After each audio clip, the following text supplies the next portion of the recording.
Nako! Desperado na di umano ngayon si Bongbong Bangag, mga kababayan, ayon po kay Atty. Harry Roque. Desperado na di umano ang kanyang mga plano, ang kanyang mga galawan, laban po sa ating pangalawang Pangulo, Inday Sara Duterte. Ang sabi daw nitong si Bongbong Bangag, mga kababayan, kapag ka may nangyari daw sa kanya, wag daw hahayaan na pumalit si BP Inday Sara sa kanyang pwesto, kundi ipapayari na lamang di umano ito. Para walang Inday Sarang pumalit sa Palasyo Malacanang, mga kababayan. At higit pa riyan, nabago bigla ang plano nila, mga kababayan. Kung noon, yun di umano ang naging bilin ni Marcos, na kapag may nangyari sa kanya, nagkaroon ng impeachment, nagkaroon ng kudeta laban sa kanya, yayariin na lang daw si Inday Sara para walang Inday Sarang pumalit sa Palasyo Malacanang. Iba na ngayon, mga kababayan. Kahit daw walang mangyari kay Bongbong Bangag, ang masamang plano ho nila sa pangalawang Pangulo, ipapayari na talaga, mga kababayan. Kasi nga, dito sa kagustuhan ni Bangag na ayaw niyang sumunod si Inday Sara sa kanyang pwesto. Kita nyo na?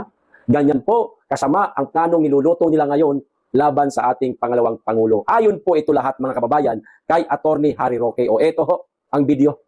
Panuorin po natin ang mga pasabog po ni Atty. Harry Roque, mga kababayan. Pero bago ko po simulan, magkikisuyo sa mga hindi pa po nakasubscribe. Baka naman at paki-click na rin ang notification bell para updated sa lahat ng upload at huwag niyo pong kalimutan, paki-like and share po itong video na ito para aware ang ating mga kasolid DDS sa mga masamang plano ni Ngagba laban sa ating minamahal na pangalawang Pangulo, BP Inday Sara. Okay, maraming salamat po. Ito na po yung video. Panoorin na po natin, mga kababayan. May banta sa buhay ni Inday Sara Duterte. Alam nyo, nagsimula yan, nagsabi daw itong si Marcos Bangag, na kapag may nangyari sa kanya, may pinag-utusan na siya, huwag mong papayagang umupo si Inday Sara Duterte. Ito daw po ay nangyari bago pa magsalita si Inday Sara Duterte nung panahon na nais na dalhin sa Kongreso si Atty. Laita Lopez, na sinabi rin niya na kapag may nangyari kay Inday Sara Duterte, may kinausap na siya na yariin din ang Marcos Jr. Apparently, bago pa yung insidente na yan, alam na nagbili na ang Marcos Jr. Ang sabi niya, kapag may mangyari sa akin, yariin niyo yan dahil hindi yan po pwedeng sumunod sa akin. So talagang BP Sara, mag-ingat ka po, dahil sa tingin ko, ang sabi nila ngayon, bago ng usapan. Maski walang mangyari sa kanya, yayariin at yayariin, papatayin si BP Sara. Yan na po ngayon talaga ang plano. Di ba, mga kababayan? Bago pa pala nagsalita si BP Inday Sara na kapag ka may nangyari sa aking masama, kapag ka nagurgor ako, natandaan niyo po yun sa Zoom, sinabi ni BP Inday Sara, ipagurgor niyo si Marcos, ipagurgor niyo si Lisa, ipagurgor niyo rin si Martin Romualdez. Nauna pa lang nagsabi niyan si Bangag, mga kababayan, na kapag ka meron di umanong masamang nangyari sa kanya, ano man ang mangyari, kudita man, impeachment man, ipapayari si BP Inday Sara. Pero, etong bago lang, mga kababayan, bagong niluluto nila, laban sa ating pangalawang Pangulo, kahit na walang nangyaring masama kay Ngagba, ay ipapayari pa rin po nila si BP Inday Sara, mga kababayan. Tanong, kayong mga ka-DDS ko, papayag ho ba kayo na mangyari sa ating pangalawang Pangulo ang masamang pinaplano ng mga adik sa Palasyo Malacanang, mga kababayan? Paki-comment po. Magbabasa ako ng comment ninyo. Pero sigurado ako, katulad ko, hindi ho ninyo hahayaan na mangyari sa ating pangalawang Pangulo yan. Dahil si Inday Sara na lang ang nag-iisa nating alas sa ngayon. Sa ngayon si BP Inday Sara ang natitirang alas nating mga DDS sa ngayon na magiging Pangulo ng Pilipinas at susundan ang mga ginawa ng dating Pangulong Rodrigo Roa Duterte.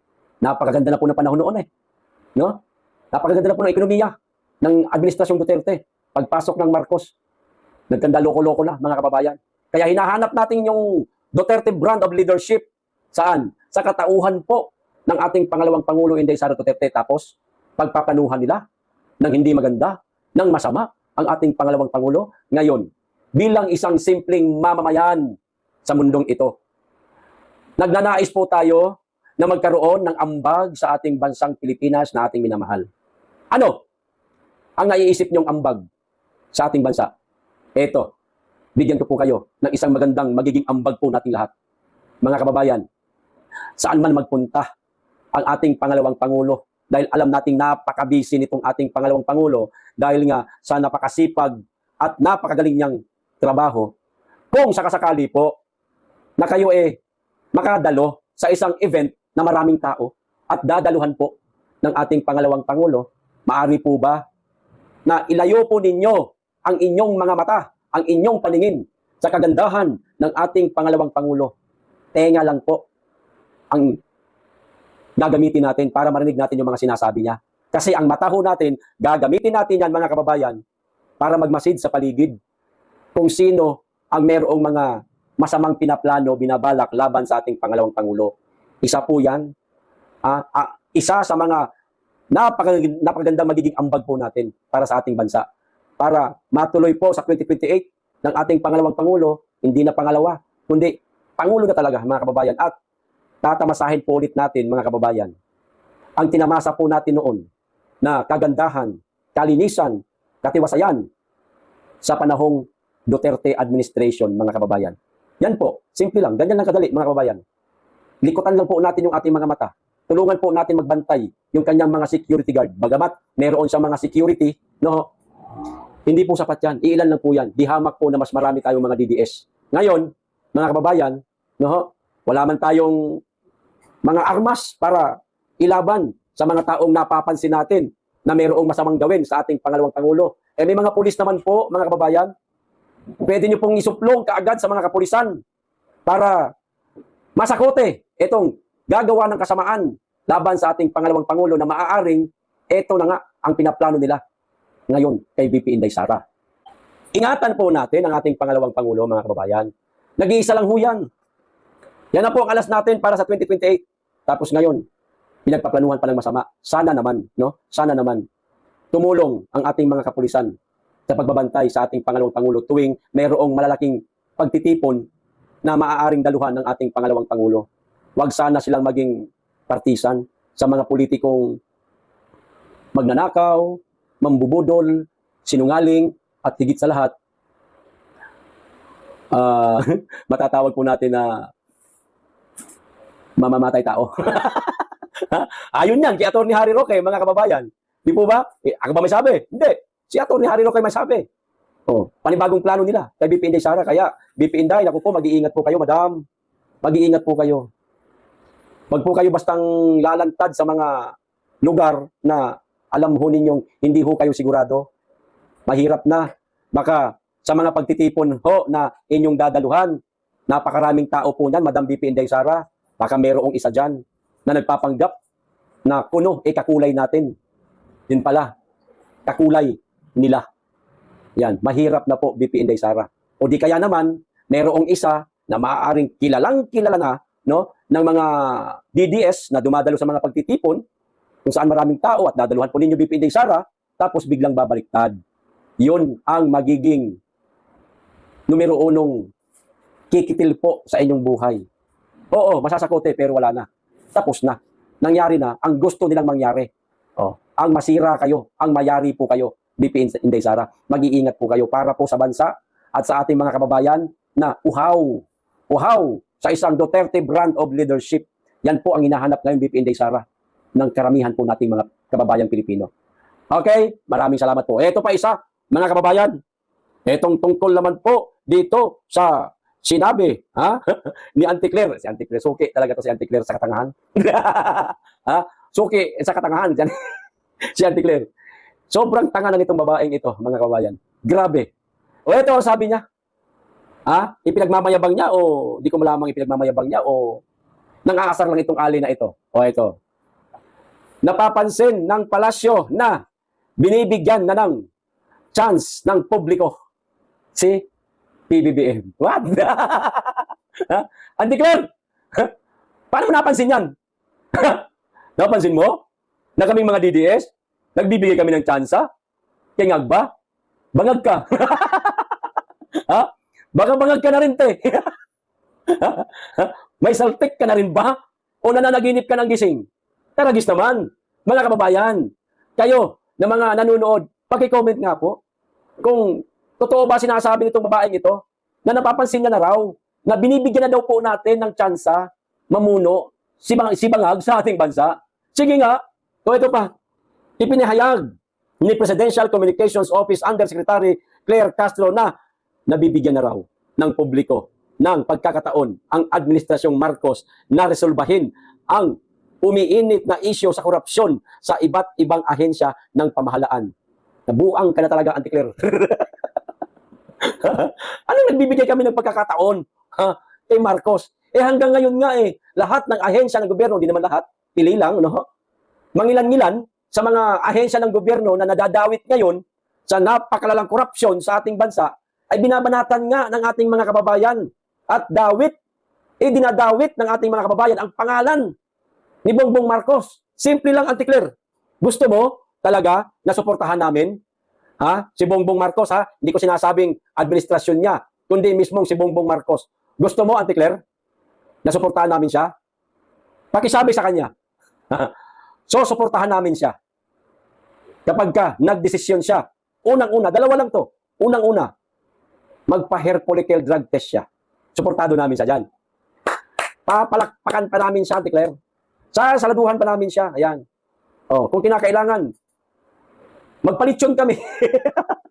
Kapag pumayag siya na magpa-hair follicle drug test, gagawin namin yan. Para malaman lang talaga kung siya ba'y bangag o hindi. Si Aimee na mismo may sabi di ba? Kay Aimee na mismo nang galing yung adik, yung ating presidente, hindi galing yan sa kung sino-sino lang. Susuportahan namin siya. At pangalawa, kapag nagdesisyon siya na bumaba na lang sa kanyang pwesto, suportado namin si Bangag, Ate Claire.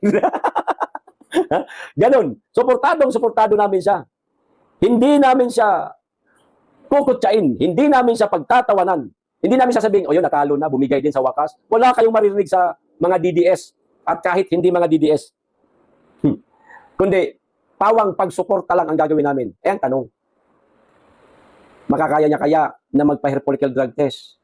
Makakaya kaya ni Mr. President na alang-alang sa delikadesa ay bumaba siya? Di po ba? Ang ibang pinuno sa ibang bansa, bumababa kapag napapahiya. Kapiraso lang ang nawawala sa kaban ng bayan nila, nagre-resign. Pero dito sa atin, sa Langiya, meron pang insertion na 100 billion.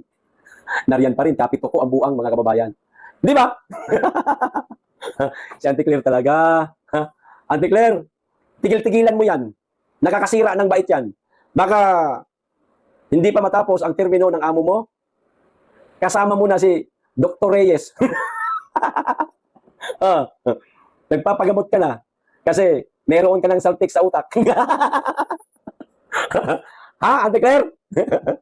At pagkasabi sa amo mo na yung sinasabi ninyo na nagbibigay ng tsansa yung ating mga kababayan, hindi totoo yan.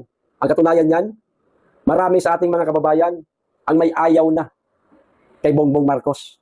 Sinasabi na nga ng ating mga kababayan na, "You're fired, Mr. President." Di ba? Mababasa natin yan sa mga placard. Maliban dyan sa sinasabing, Marcos resign. Ba talagang pinatatalsik na ng ating mga kababayan si Bongbong Marcos. Tapos ngayon, sasabihin mo na binibigyan na ng pagkakataon ng ating mga kababayan ang Administrasyong Marcos. Bangag lang ang nagsasabi niyan. Tandaan mo yan. Ito pa isa, mga kababayan. Sabi pa rin ito ni Gonggong Marcos, mga kababayan, ito, basahin ko.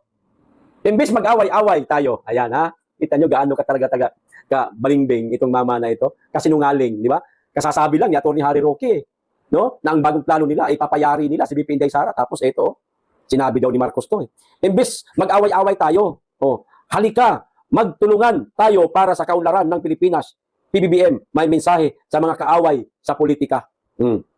Sa mga kaaway na sa politika, paano naman yung mga may ayaw na sa'yo? Bagamat walang pakialam sa politika, kundi ang nakikita nila ay ang kawalang kwenta ng administrasyon mo. Mr. President. Sa gitna ng mainit na bangayan, siraan at palitang paratang sa larangan ng politika, nagbigay si Pangulo na naman ang nabanggit ko, Marcos, ng malinaw at malakas na mensahe. Tama na ang hidwaan. Taragis ka. Ang galing mong magsalita pero wala sa katotohanan. Tama na ang hidwaan baka mo, Mr. President. Sige nga, patunayan mo yung sinasabi mo na tama na ang hidwaan. Imbis na mag-away-away, magkampihan, ikaw ang maunang gumawa niyan. Paano paraan? Pabalikin mo ang dating Pangulong Rodrigo Roa Duterte dito sa ating bansa. Utang ina mo ka. Di ba? Pabalikin mo. Sabi mo tama na ang away-away, di ba? Tama na ang hidwaan. Pabalikin mo na para matapos na ang gulo.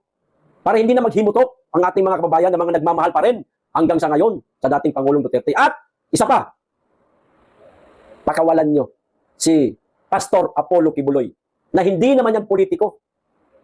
Isang pastor na mayroong pinamumunuan, dinamay mo pa sa usaping politika. Hindi naman yan politiko. Anong ginawa ninyo? Pinasok ninyo ang Kingdom of Jesus Christ, tinahanan ninyo ng 16 na araw, binaboy ninyo, bumaho, naging amoy panghe, na napakabangot, napakalinis ng lugar na yan dahil si pastor napakaselan, ayaw ng mabaho.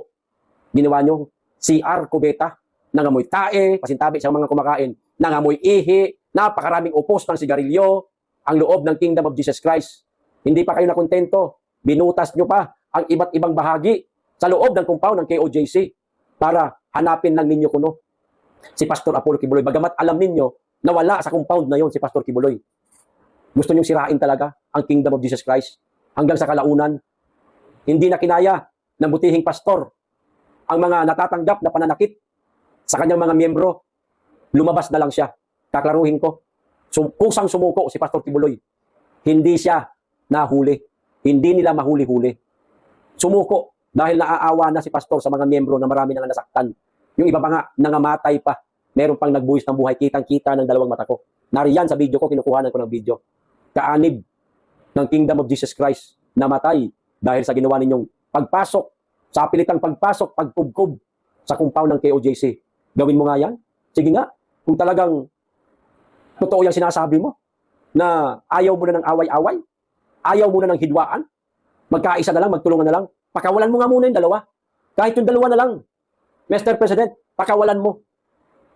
Kung kaya mong gawin yan, maniniwala na kami na ayaw mo nga ng away-away. Kasi sigurado matitigil talaga ang away. At hahayaan ka namin na mamuno ka sa ating bansa hanggang sa pagtatapos ng termino mo. Wala ka nang maririnig na ingay. Wala ka nang maririnig na Marcos resign. Wala ka nang makikita ang mga rally kaliwa kanan. Libo-libo ang mga taong dumadalo kontra sa pamumuno mo. Kapag ka pinakawalan mo ang dating Pangulong Rodrigo Roa Duterte at ang butihing Pastor Apollo Kibuloy na nais sanang tumulong sa administrasyon mo. Kaso, natakot kayo Sinira ninyo ang istasyon ng SMNI. Pinahuli ninyo si Pastor Kibuloy. Binaboy ninyo ang Kingdom of Jesus Christ. Pinakulong ninyo ang dating Pangulong Rodrigo Roa Duterte. Sino hindi magagalit niyan? Ha? Ngayon, kung gusto nyo mawala yung galit na yan, mga tao, pakawalan nyo yung dalawa. Tapos na tayo. Amanos na tayo, ika nga. Yan lang ang gusto ng mga Pilipino. Okay? Deal? Palasyo Malacanang? Ibibigay nyo po ba sa taong bayan? Ganyan lang kasimple po. Ganyan lang kasimple. O ito pa isa, mga kababayan, isa pang balita. Mang-iinggit lang ako.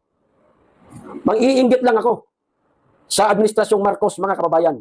Basahin ko lang po itong post ng isa sa mga DDS po ng mga kaibigan natin. Ito sabi grabe ka talaga Davao City. Bakit naging grabe ang Davao City? O ito, iba talaga pag Duterte. Maraming nagtitiwala na taga-ibang bansa.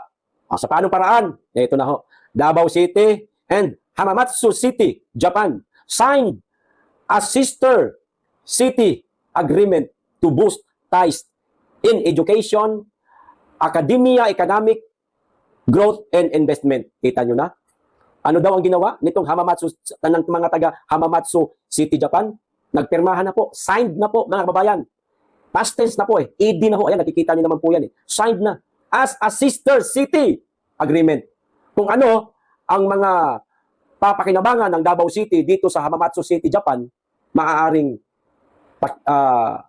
ganun din ang mangyari. Kung gano'ng kaganda ang pamamalakad dyan sa Hamamatsu, ganun din ang mangyayari sa Davao City. Kung kung gaano sila ka-high-tech, maaaring mangyari din po yan sa Davao City. Sa madaling salita, about business, about economic, ito mga kababayan. Ito nakalagay naman, di ba maliwanag naman po dito.